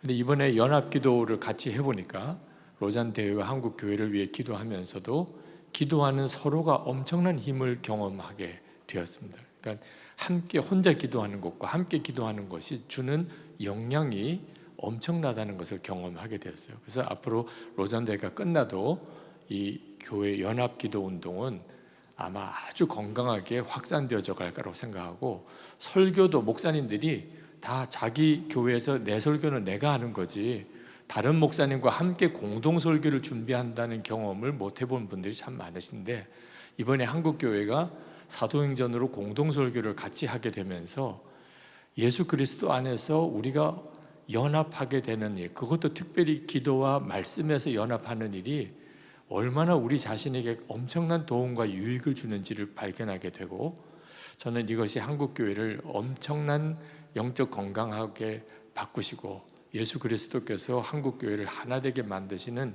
놀라운 열매로 맺어지게 될 것이라고 생각합니다. 예, 제가 아까 신학교육에 관해서 여쭤봤는데 시간은 다 됐지만은 최성원 목사님과 문대현 목사님 간단하게 말씀을 해주시죠. 저는 다 동의하고 아멘입니다.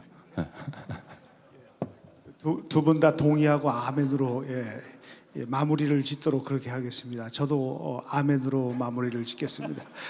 참여해 주신 우리 패널 목사님들 감사드립니다. 감사합니다.